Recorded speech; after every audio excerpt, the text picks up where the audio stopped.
The Mile High City was all abuzz in 1983, and rightfully so. I mean, rookie John Elway was the shiny new quarterback with a cannon for an arm and Hall of Fame caliber talent coming in. And how he became a Bronco is a well-known story. But the dust had settled on that story when the regular season arrived. And it had become time for live games. And something very strange occurred in the very first game of the season, and something that would never be allowed in today's game.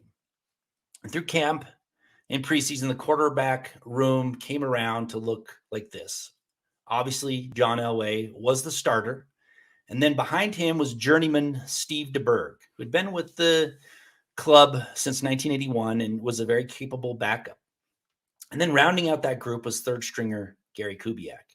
And he's a well-known name in Broncos lore, but not really ready to step in as a backup during live games.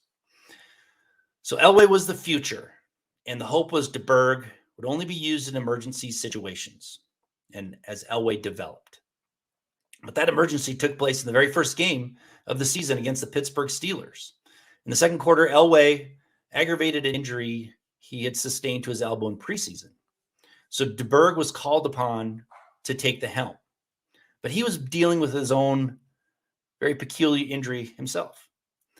And the solution to overcome that injury during the game was more bizarre than you could imagine. DeBerg had taken a hit to the throat in preseason, and he couldn't speak at a level louder than that of a whisper. And the conundrum was, how was he going to make calls in the huddle and call the snap count out at the line over the deafening noise created by 60,000 screaming fans at Three Rivers Stadium? Well, the solution was to strap a speaker and amplifier to his back and place a microphone in his face mask. Now imagine what a speaker was in 1983. It's not the small Bose speakers we know about today. This was a large box strapped to his back.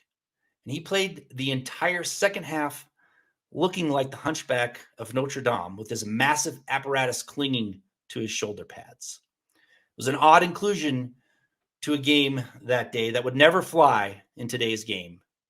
But in the 1980s, it was an acceptable addition to a player's equipment. And that is your Mile High legend,